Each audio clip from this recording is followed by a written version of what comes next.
Now, the growing number of Nigerians caught in the shores of Libya while, trying to cross into Europe and the harrowing experiences they encountered there is the focus of our next report. Weeks after news broke that 26 women drowned while trying to cross the Mediterranean in early November, the nation is still trying to find answers to the many questions thrown up by the tragic incident. This joint committee of the House of Representatives has been mandated to investigate the matter. The committee is also to look into reports of modern-day slavery in Libya involving Nigerians.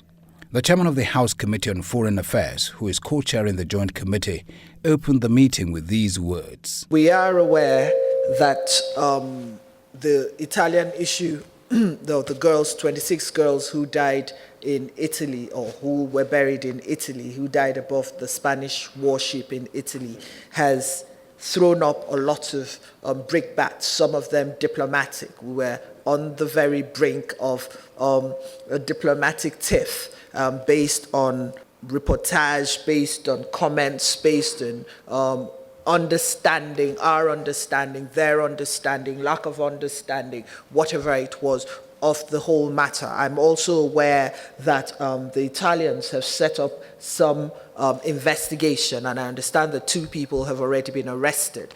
The official from the National Agency for the Prohibition of Trafficking in Persons provides invaluable insight into the present position.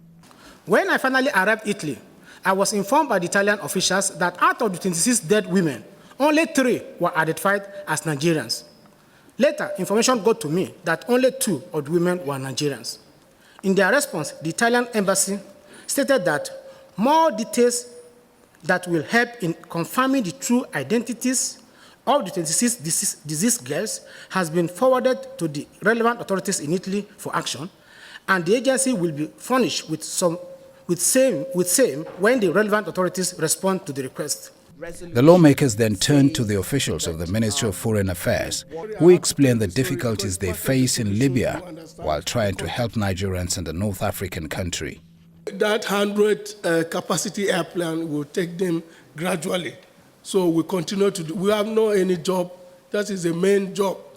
Until the CNN got in of what is happening in Libya, and they came with their team to confirm about the slave market. It exists actually even between Nigerians. How do I know? I sit in my office. Nigerians that are victims come to tell me. They will give me telephone numbers of the Nigerians torturing them. I will report it to the host country, and host countries is incapacitated.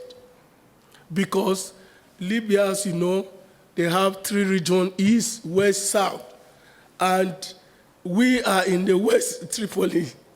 In Tripoli, the government in Tripoli that we recognize and I am accredited to is only in charge of Tripoli. And even in that Tripoli, there is one Grand Mufti that has his own militia.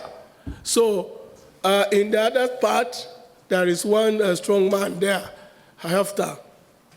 He combined with another government called Tini government. Then there is another Khalifa Gwe. He is the weakest of all these 3 governments. So each of them have their area of jurisdiction. So if any Nigerian is in the detention camp that in the other 2 rival governments, we, by international law, just deal with the government we recognize. So we will send a request. We hear that there is also number of Nigerians in inaccessible detention camp. And we would like to identify them, prepare documents for them to do. And we need police escort. We will hear silence if it is in an area they cannot go. I mean, the Tripoli government. So we don't get response to our this. The lawmakers then sought some clarifications. How do you identify those who are Nigerians in Libya? Do they have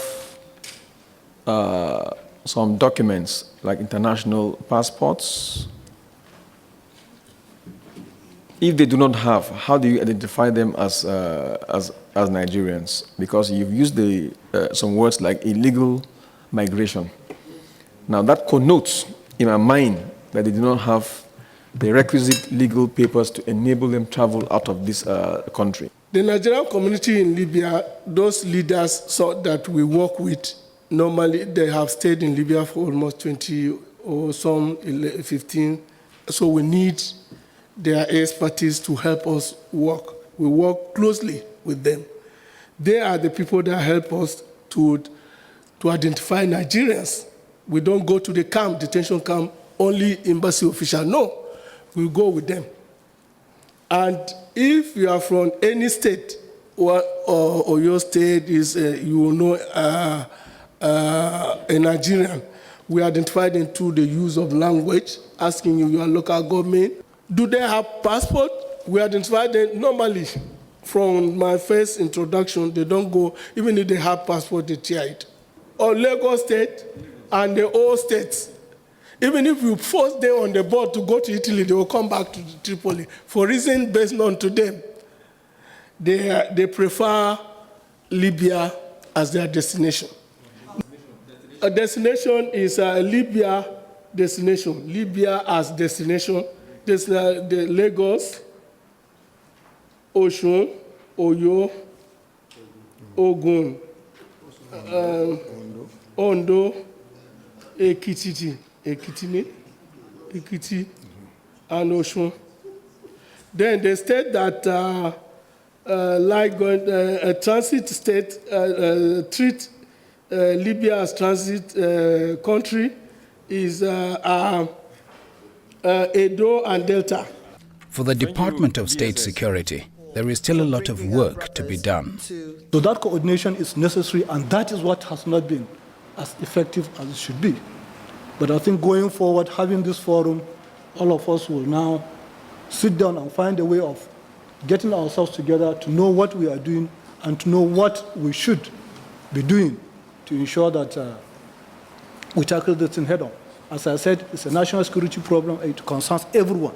Adding to the complexity of this tragic situation, lawmakers also voiced their concerns regarding the fate of Nigerians who will still be in Libya after 17th of December, when the fragile agreement that is holding the current leadership together may lapse.